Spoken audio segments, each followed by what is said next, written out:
If you click this video, probably you end up this position multiple times, or you're a beginner and you don't know how to deal with this queen h5 move. All can I say here, you've come to the right place, because here we're gonna see the way how you can punish these early queen attacks. So you need to understand why people develop their queen, and this is actually not a bad move, developing the queen like this early, but it will not be the right opening choice for the white if the black knows his stuff very well. So the simple reason why people play queen h5 is actually not about attacking your e5 pawn. Well, yeah, some people play here g6 and it feels like you're attacking the queen tempo, but after queen f5 check, you can see we are ending up losing our rook. This is not the main thing. The main thing of playing this Weinward queen attack, or it can be also called a scholar's mate, the opponent wants to checkmate you quicker, as fast as he can. So here after queen h5 we play knight 6, and this is the best option that you can play out here. So this simply defends pawn on e5, and that's what's the main opponent's idea. Bishop c4 and queen h5, and guys, here the queen wants to come to f7 mate. And knight f6 here doesn't help at all, because simply the mate is possible, and that's why you're losing most of the games too quickly, because you missed this simple queen f7 checkmate idea. So what you should play instead here would be, now it's time to play g6, but because the e5 pawn got guarded by the knight on c6. But the opponent will not give up here easily. He again one more time tries to put the pressure on it. So in order to see whether you fall in his trick or not. And in this position, the best continuation stands for knight f6. Not the queen e7. Queen e7 also looks possible, but the problem is that you kinda will blockade your bishop, and for example the opponent here might play after some of knight c3, knight d5. Simply your queen is getting under attack, and this is not the best continuation to try out. The most simplistic option you can try would be here just knight f6, blocking the queen. And finally, I can tell you it's already good news for you, because checkmate gonna not happen quickly here. And after knight f6, here I'm gonna provide you 4 different directions that white can play and how to play against it. So number 1, it would be how to play against knight e2, how to play against the queen b3, how to play against the d3, and the last option would be c3. Literally 4 options. Let's start first with the queen b3 option, because this move still challenges kind of our f7 pawn, and it feels like one more time we need to take care of our f7 pawn. Well, we need to take care like by playing queen e7, which totally looks natural, or you got even better and interesting idea. Playing knight d4. Yes, letting the bishop f7 check to happen, but now we will slide over the king to f-wards. And now the question for you, what's defending this bishop? Of course the queen. But if the opponent moves the queen out of this a2 g8 diagonal, simply what happens? We end up being extra bishop. So that's why he will not go to any other diagonal but plays queen c4, because he need to guard his bishop. But no matter what, queen c4 was his last opportunity, but we have here simply b5. So queen simply cannot stand this diagonal anymore, and simply in the next move we are ending up being an extra bishop. If you're enjoying this video so far, I would greatly appreciate it if you take a moment to hit that subscribe button and give this video a thumbs up. This will help for the algorithm and for sure the channel's growth. Thank you. There are 3 more moves should be covered, and now we jump to the pawn move to d3, because you need to understand why d3 move is not good, and c3 playing knight e2 kinda the right continuation for the white.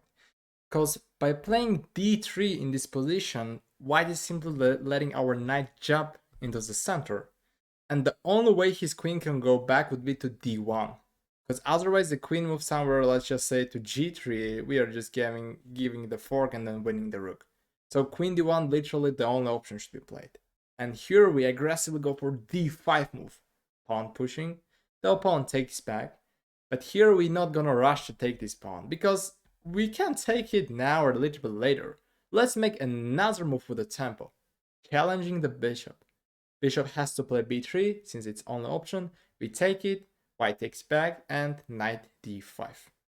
Just absolutely amazing position for the black. You got a two pair of bishops, you got a much more better development, and the opponent also ending up having these double pawns. One more important thing, where is that crazy attack on your king side? It is over. For that reason here, the opponent should play whether c3 or knight e2, and that's simply gonna stop our immediate jump to center with our knight to d4. First, let's just see how about if the opponent goes c3. So this is even not led us to the knight go to d4, because if white plays here knight e2, still knight d4 would be kind of possible choice for the black. But c3 simply restricts the knight d4 move. We develop our bishop, white plays d3, we castle, and at this point there are two things white can try out. But let me just show you a little bit of like most natural variation that white can go is a bishop g5. Simply at this point, it feels like we are getting under the trouble because our queen got pinned, and if we move our queen, our knight is hanging, so it feels like we are in a trouble. But in reality, it's not, because you got here h6, but you can be like, oh, like the opponent will not capture my knight, but he still keeps this pressure on me, you know, like what I need to do. Well, you have to push g5. Do not afraid. This is first of all well defended setup. And secondly, another thing is that by pushing g5, we remove the opponent's this kind of pin, and we made this happen with the tempo. And at the same time, we got another stronger idea. Pushing the pawn to d5. Because after d5, basically in this position what we are setting right now, another move with the tempo, bishop g4. Let's just say he captures our pawn, we go bishop g4 with the tempo, the only choice for the white is queen e3, and then you play knight d5. Final option white can go for would be knight e2, that restricts the knight d4, which we don't rush here to play knight d4, because the problem about this move, like if you jump that, white can simply take it, and after takes, in this position white will just castle, and then he's kind of preparing the e5, and one more time you have to deal with your f7 weakness. So for that reason, after knight e2, simply what we have to play would be just developing the bishop as how we did against the c3 move. So after bishop g7, white plays knight c3, we castle. What's happening here is that both of the sides is just trying to develop his pieces, and one more time we end up this pin. But I think you got that this is not like a problem for you at all, because you got a h6, bishop h4, g5, bishop g3. But now here you need a little bit of different continuation, because we don't have immediate like a d5 break and bishop g4. So here interesting thing you might try out would be, because if you pay attention, the queen is kind of being out of space, because the bishop is there, knight is there, kind of it's stopping the queen's escape squares simply. For that reason, now we can go to knight d4, which this idea helps us to do the what. So queen e3 is not possible, we got a triple fork, so the opponent is forced to take the knight, we take back. And now, at this moment, the opponent should be very careful. If you place knight e2, surprisingly his queen will get trapped, and we are being the extra queen. So for that reason he has to play knight d5, which here you need not rush to play bishop g4, because yeah, it feels like again, okay, we got trapped the bishop, yay, we are winning the queen. But what's guarding your bishop here? It's knight, right? Yep. But what if the opponent takes that knight with a check? He is taking with a check. If the king was on h8, right, you can take his queen. But now he's taking with the check, and you'll be like, okay, I'll take back, but your bishop left undefended. So after knight d5, we should not rush to make this bishop g4 move, you know, quickly. Which you can kind of play here king h8, so you are preparing here bishop g4. But I don't know, maybe he captures here, the opponent might capture here the knight, so that idea wouldn't be implemented at all. For that reason, we need to expect the best from the opponent, not like a worse choices. The best thing you can try out here would be simply like a knight g4, and the idea is that kicking out this knight in the next move by playing c6 and securing the knight on e5